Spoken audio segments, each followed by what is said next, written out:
Buddha. Chapter 2. The Eternal and Glorified Buddha. Section 2. Buddha's Relief and Salvation for Us.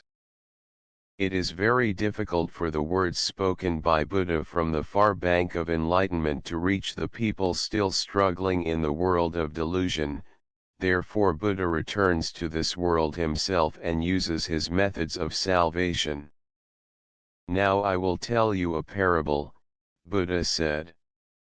Once there lived a wealthy man whose house caught on fire. The man was away from home, and when he came back, he found that his children were so absorbed in play, had not noticed the fire and were still inside the house. The father screamed, "Get out, children! Come out of the house! Hurry!" But the children did not heed him. The anxious father shouted again, "Children, I have some wonderful toys here, come out of the house and get them." Heeding his cry this time, the children ran out of the burning house. This world is a burning house. The people, unaware that the house is on fire, are in danger of being burned to death, so Buddha in compassion devises ways of saving them. Buddha said, "I will tell you another parable. Once upon a time the only son of a wealthy man left his home and fell into extreme poverty. When the father traveled far from home in search of his son, he lost track of him. He did everything he could to find his son, but in vain.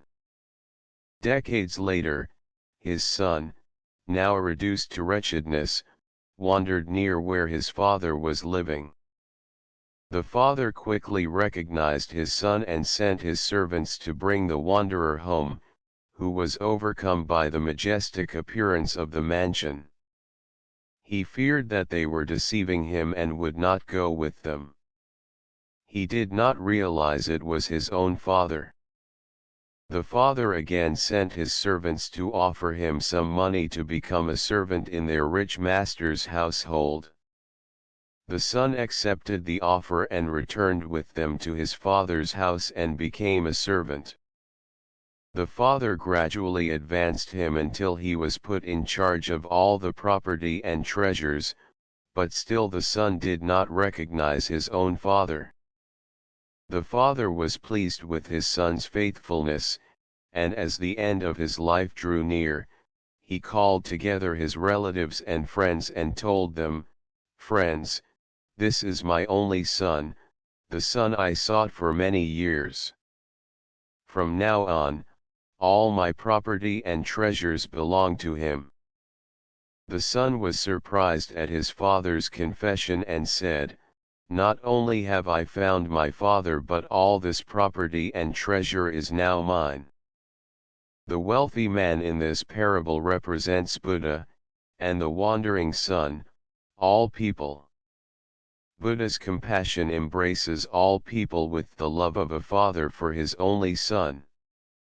In that love he conceives the wisest methods to lead, teach, and enrich them with the treasure of enlightenment.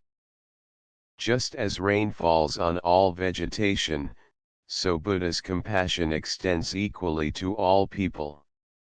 Just as different plants receive particular benefits from the same rain, so people of different natures and circumstances are blessed in different ways. Parents love all their children, but their love is expressed with special tenderness toward a sick child. Buddha's compassion is equal toward all people, but it is expressed with special care toward those who, because of their ignorance, have heavier burdens of evil and suffering to bear. The sun rises in the eastern sky and clears away the darkness of the world without prejudice or favoritism toward any particular region.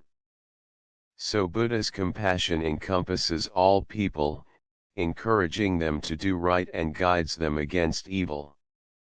Thus, he clears away the darkness of ignorance and leads people to enlightenment.